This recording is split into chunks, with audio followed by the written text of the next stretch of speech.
gracious and loving God, settle our hearts and minds as we listen to these messages.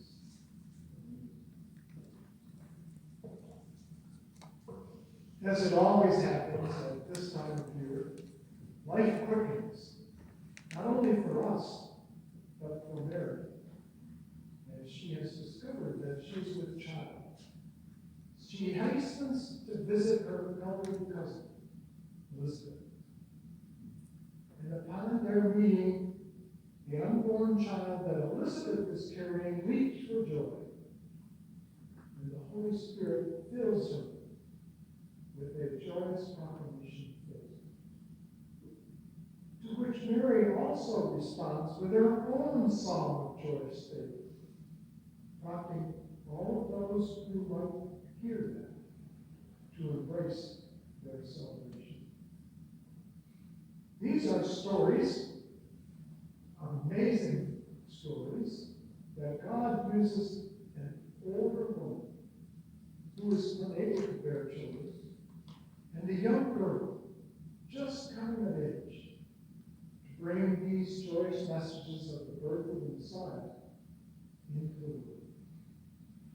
In this modern age, we might expect such miracles, because God has been working among his people in strange and unusual ways for a long time. This is one of those stories that only God could have come up with.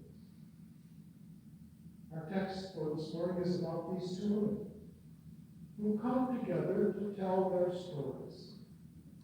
We're led to believe they're cousins, probably distant cousins. Elizabeth, the city cousin, Luke says, lives in the hill country of Judea. Her husband, Zechariah, is the priest in the temple. It probably was a big city to have a temple.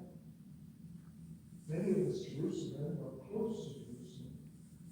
If so, then Zechariah would have been one of the priests assigned to the temple in Jerusalem. That would mean that he was a man of some importance. It says they lived in the hills of Judea. Sounds like an upscale neighborhood, doesn't it? So Elizabeth and Zechariah were people of status and wealth and culture. Sophisticated people. Not so with Mary. She's a country cousin from, of all places, Nazareth, a town with a somewhat bad reputation. Now just use your imagination for a minute and think about the most undistinguished, ignoble place that you possibly can. And that's the way Nazareth was thought of in the first century. At least that's the reputation the village had. You can see that in other New Testament readings, because a rhetorical question is asked of Nazareth. Can anything good come from Nazareth? In John chapter 1, verse 46. So the story continues, and Mary comes calling on Elizabeth. What brought them together is not that they are fed. In our Advent book study, Evan Hamilton suggests that they may have lived closer together when Mary was a young child. What brings them together in this story is the angel visitation, an annunciation that they're both going to have children. Mary, the country cousin, is uneducated, a teenager, and that's the way it was in those days.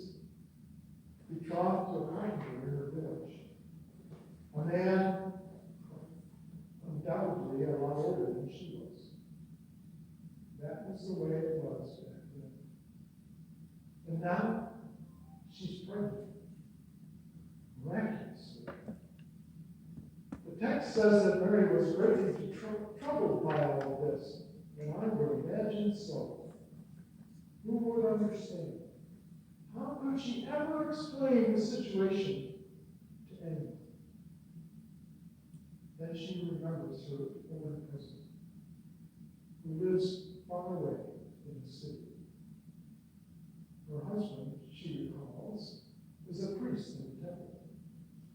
So maybe her cousin could understand. Maybe Elizabeth could guide her and give her some counsel. And so in those days, Mary arose and went off with haste to the hill country, to the city of Judea, and entered the house of Zechariah. And as soon as she entered the door, Elizabeth's baby leaps in her womb. And Elizabeth greets her with these words: Blessed art thou among women, and blessed is the fruit of thy womb. So Elizabeth had been carrying John the Baptist for about 3 or 4 months.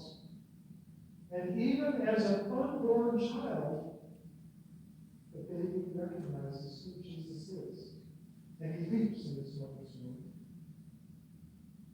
When Elizabeth feels that child leap, she offers her own confession of faith, the first such confession for Jesus Christ in the New Testament.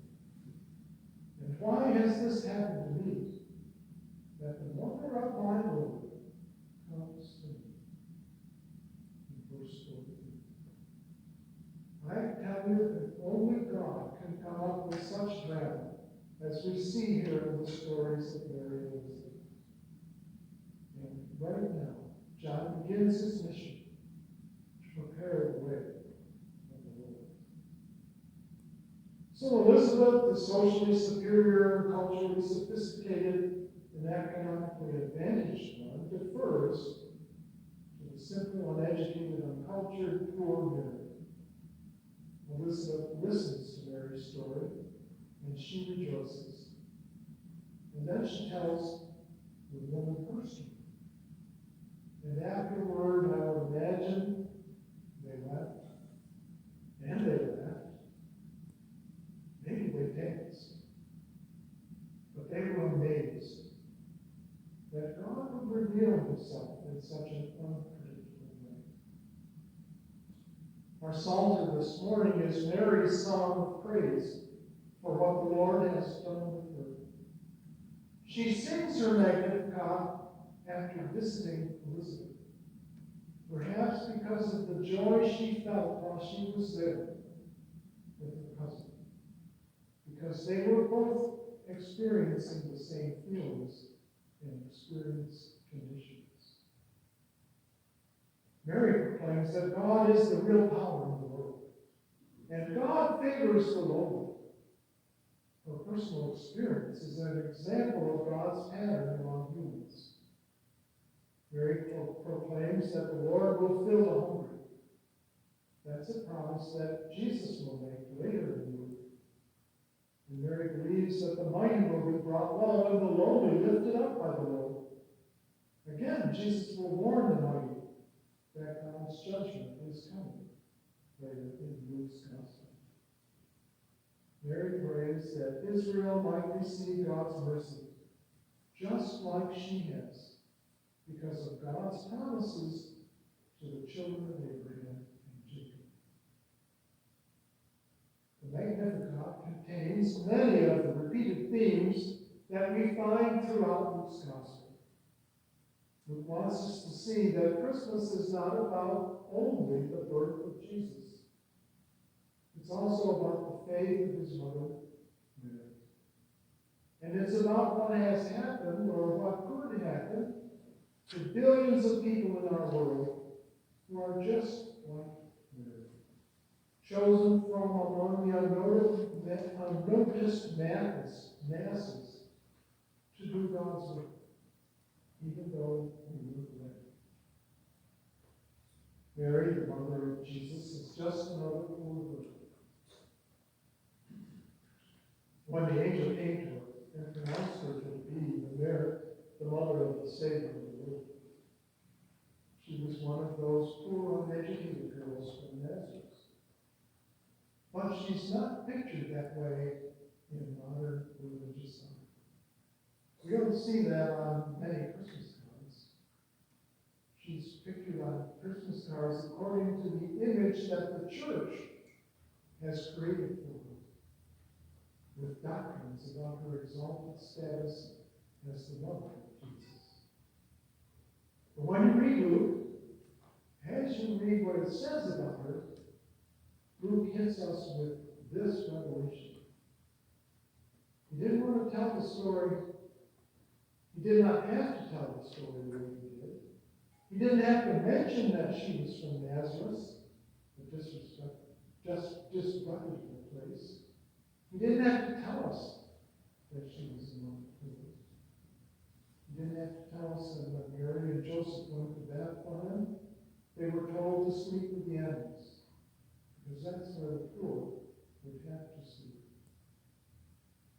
He didn't have to tell us anything. He told us what he did so that we would not forget this song that Mary sang. My soul doth magnify the Lord, for he has regarded the low estate of his handmaid. Just as God did unusual things with Mary and Elizabeth, so he will do unusual things with us today. This Christmas season, are you ready for God to break in with the unexpected? For God to bring new light into our world and turn it upside down while we watch with amazement? Only God can do these marvelous things. And God, who does them even with the very least of his people.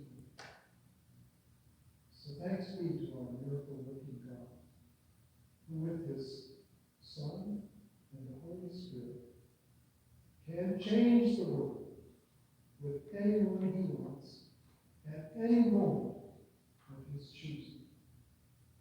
And we're all here to watch in amazing signs as the gifts are